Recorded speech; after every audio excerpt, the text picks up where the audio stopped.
Olá, pessoal, sejam bem-vindos mais uma vez ao Farol da Saúde. Eu sou Gabriel Ricardo e estou aqui mais uma vez acompanhado dos doutores Vinícius e Roberto aqui comigo hoje. Sejam muito bem-vindos, doutores. Obrigado, Gabriel. Prazer estar aqui com Gabriel. você. Estamos aqui. Fechado, meus amigos. Então, hoje, como o título do vídeo já está descrito, o pessoal já sabe do que a gente vai falar. Então, hoje a ideia é falarmos a respeito de traumas. Como nós lidamos com eles? Então, de repente, por exemplo, pessoas que estão hoje passando por dor em relação a luto, a perdas financeiras significativas. A gente teve, nos últimos anos, aí a questão da depauperação econômica, pessoas que perderam o emprego, suas principais fontes de renda. Então, o objetivo hoje é a gente trazer um olhar segundo a neurociência, segundo a ciência, mas sempre com a perspectiva aqui do Farol da Saúde que a gente traz. Então, vou deixar aí o palco para vocês conversarem a respeito disso para o pessoal de casa. Olá, doutor Roberto. Nós vimos aí que Noé, ele tinha uma grande tarefa para a vida dele. Então, ele já era uma pessoa que já estava centrada, ele já sabia qual era o destino da vida dele, o que ele deveria cumprir para poder ter o descanso. Mas é claro que essa tarefa dele foi muito difícil, porque para construir a arca, ele passou por escárnio, as pessoas não acreditavam nele, o mundo era problemático, ele convivia com diversos problemas em volta dele, corrupção, maldade, algo que pertence à humanidade, mas ele conseguiu se apartar de todo esse ruído, de todo o problema que acontecia em volta dele, e ele se dedicou ao quê? A um objetivo muito maior na vida dele. E certamente que durante o dilúvio, ele perdeu muita coisa, ele perdeu a casa, perdeu os vizinhos, perdeu parentes também, ele teve muitas perdas.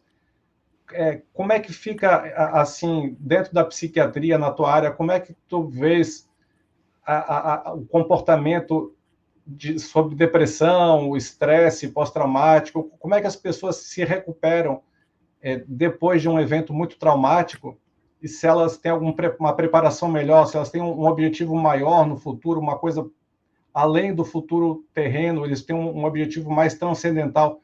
O senhor consegue ver diferenças entre as recuperações de uma pessoa que vive aleatoriamente, não deixa a vida me levar, ou que ela não tem uma orientação maior?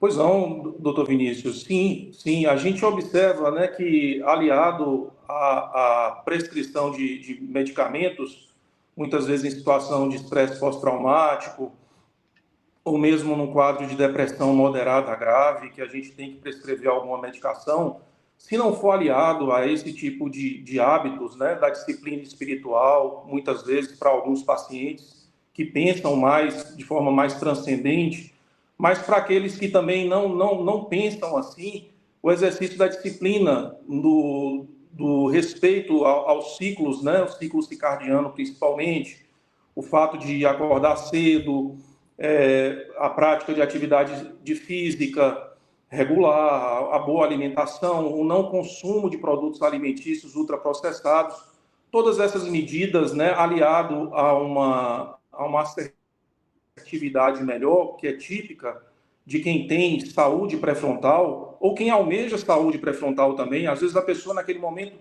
não está tendo, porque o fluxo sanguíneo no lobo pré-frontal, é interessante que a gente fale isso, ele é bastante afetado. O metabolismo nessa parte mais importante do cérebro, que é responsável pelos freios e contrapesos do ato volitivo, está diminuído. E o colega, como neurologista, também tem uma larga experiência, acredito, a esse respeito.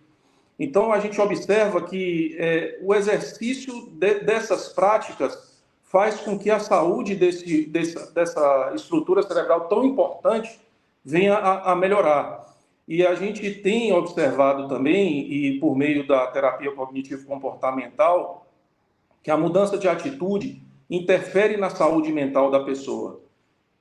Relacionado também ao que o vídeo demonstrou, o vídeo do colega, a Noé, por exemplo, né? Se a gente for observar o cortisol como um agente que causa dependência, um agente que promove neuroinflamação e diminuição desse fluxo sanguíneo em áreas importantes cerebrais, a gente vai observar que pessoas que têm esse tipo de prática, o pico de cortisol é matinal, como deveria ser, né? Ao passo que pessoas que não têm esse tipo de prática, o pico de cortisol já passa a ser vespertino, o que leva a pessoa à neuroinflamação e a outras situações de desgaste.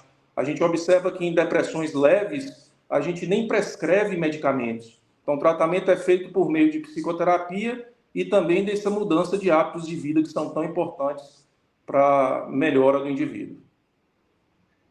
Uma outra coisa que eu percebo agora com o advento aí de YouTube, internet e Instagram, e diante de tantos problemas que o Brasil vive, assim, do ponto de vista social, político, econômico, moral, todos eles, então, parece que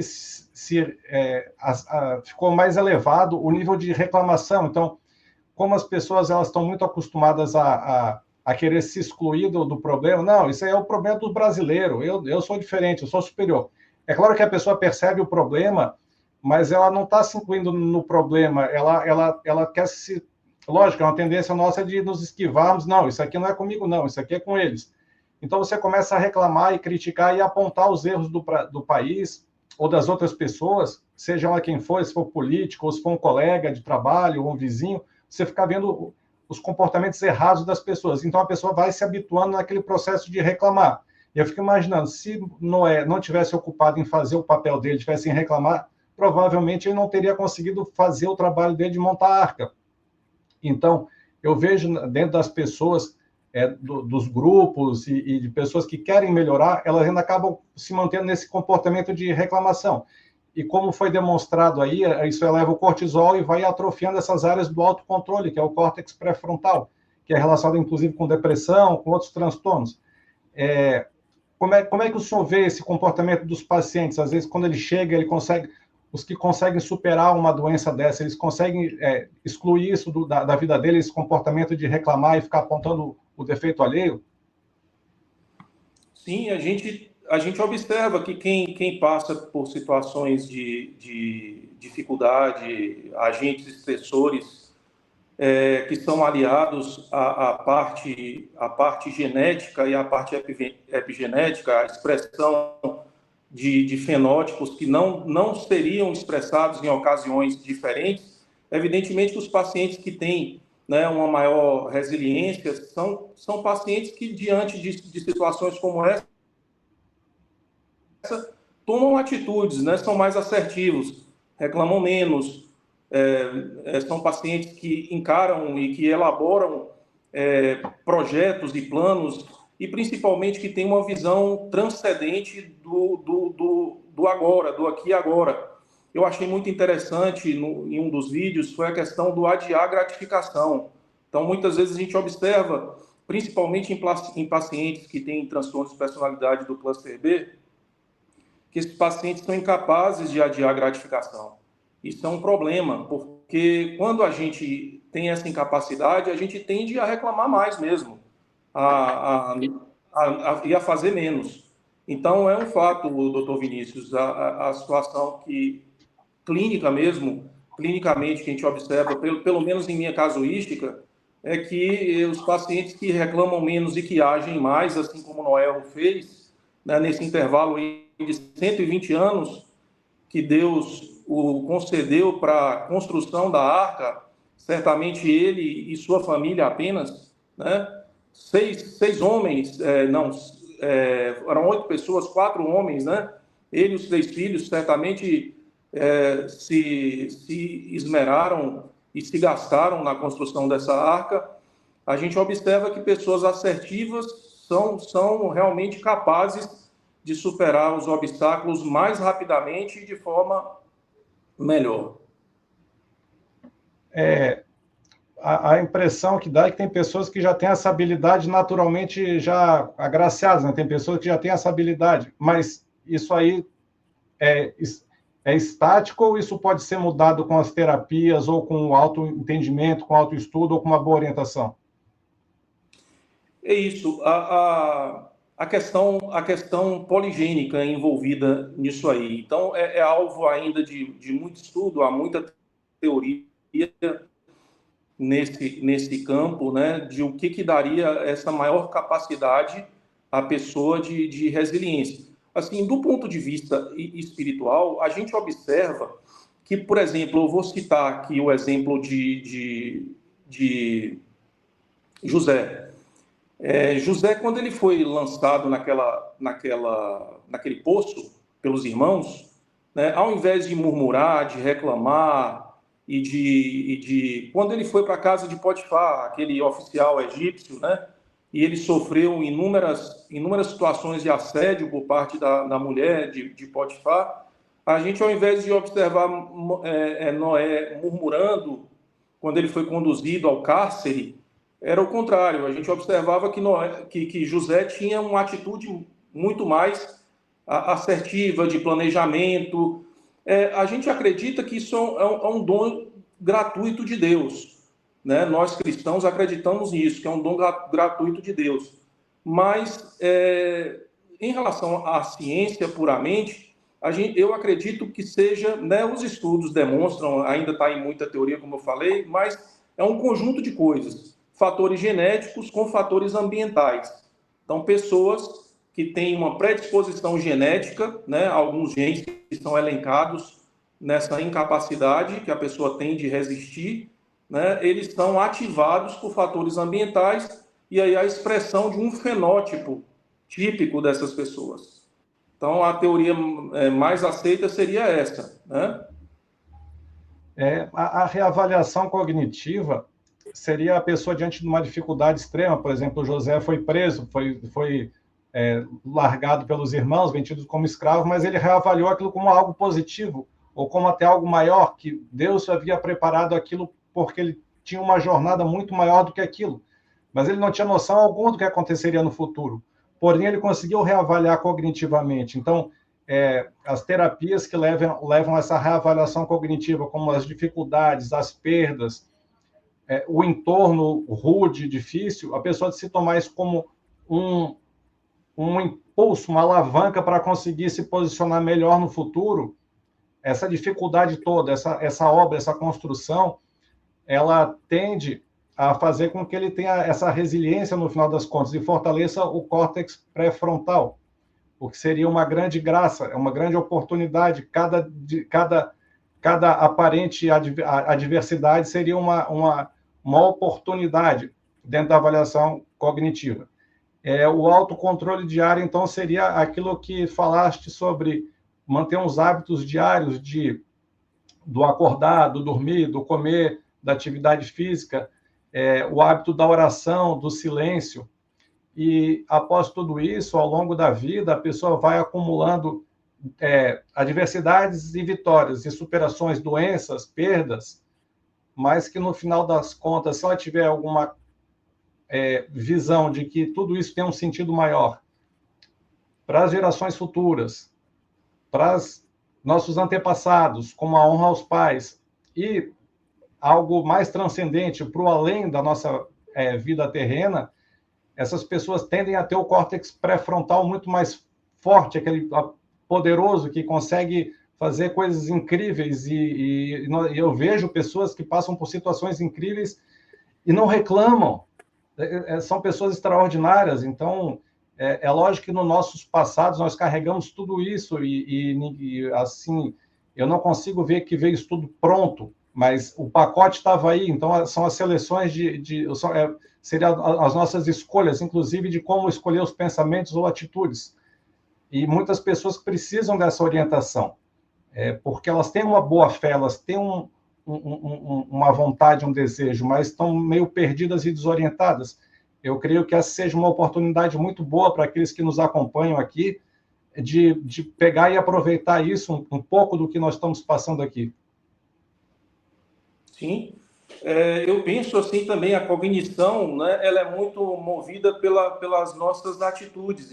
Então, quando você observa que pessoas que têm uma maior capacidade de resistir a traumas, que são, às vezes, traumas homéricos, né, e a pessoa ela simplesmente se concentra em resolver um dia de cada vez, a cada dia o seu próprio mal, como Cristo falou. Essas pessoas, elas aliás, elas também têm a capacidade de planejar a médio e longo prazo, mas a vivência do dia, né? Porque quando às vezes a gente observa que pacientes que planejam muito lá na frente também, eles têm uma certa dificuldade de viver o hoje, o presente, né? O que é bastante importante, que nós vivamos o hoje, nós planejemos também a cada dia e através da ação. E o que a gente observa, né, quando a gente prescreve terapia cognitivo-comportamental, quando a gente faz aqui na psiquiatria terapia cognitivo-comportamental, quando a gente aplica isso ao paciente, a gente traz muito a questão da mudança de atitude.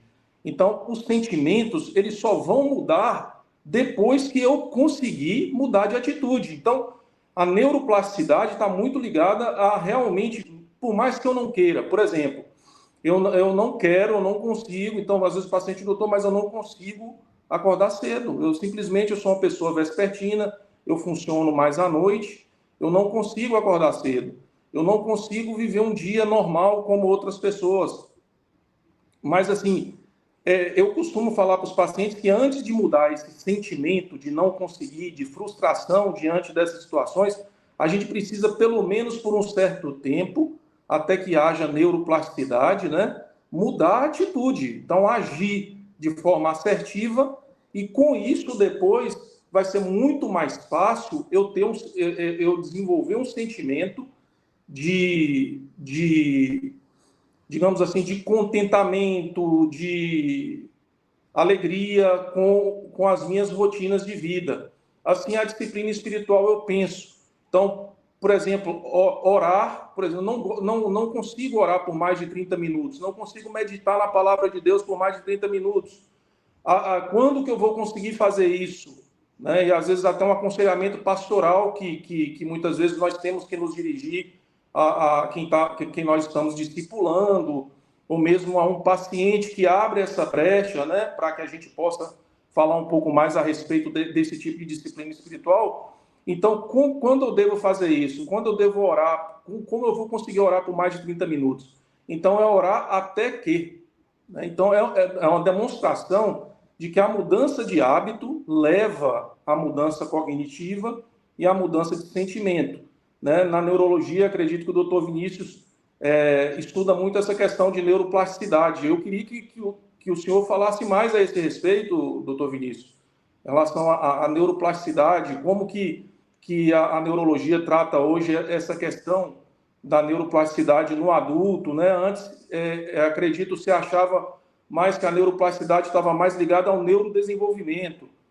Hoje, o adulto já tem, né? Ainda tem essa neuroplasticidade. Queria que o colega falasse mais a esse respeito.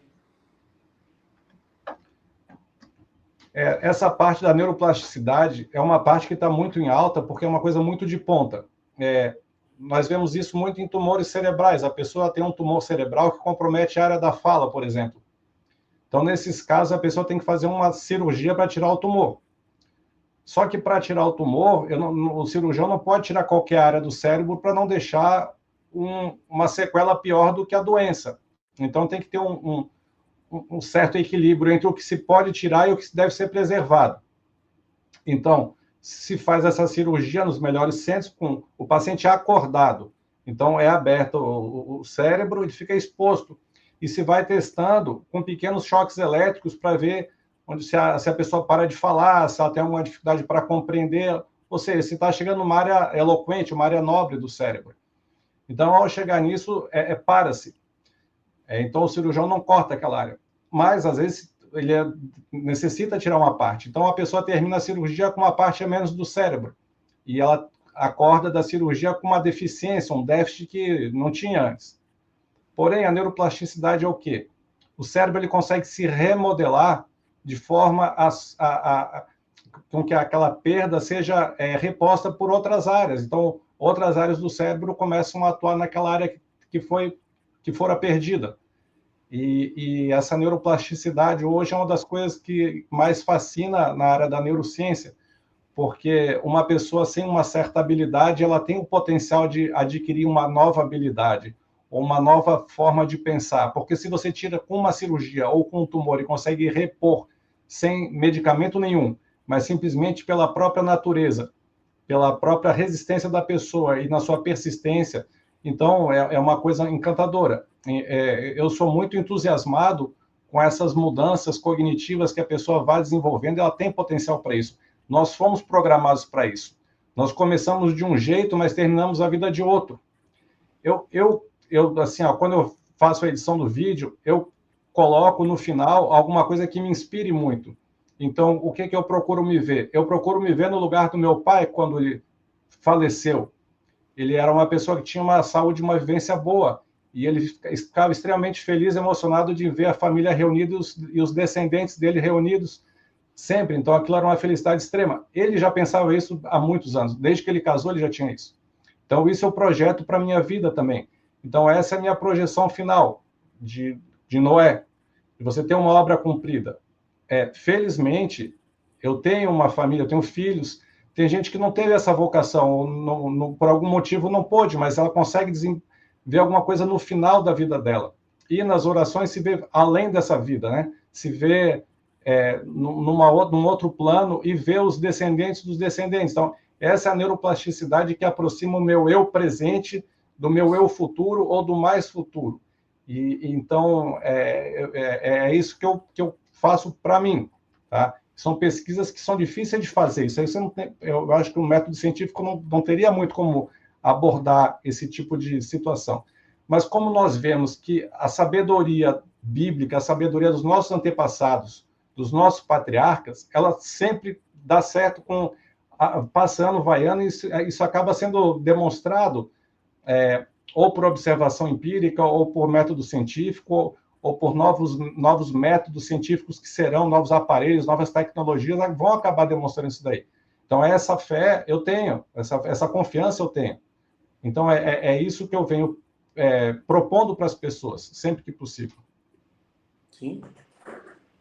É isso. E muitas vezes o paciente abre essa brecha, digamos assim, para que a gente entre com essa questão do falar mesmo da palavra, né, e do aprendizado bíblico, para que as pessoas cheguem a esse tipo de conhecimento, a esse tipo de prática, porque o que nós observamos no método científico relacionado a essa questão da terapia cognitivo-comportamental, quem estudou, né, esse tipo de terapia, quem estuda sobre isso, mostra que realmente a mudança de atitude, né? Então, o que a Bíblia chama de santificação, né? A mudança a metanoia, né? A mudança de mente.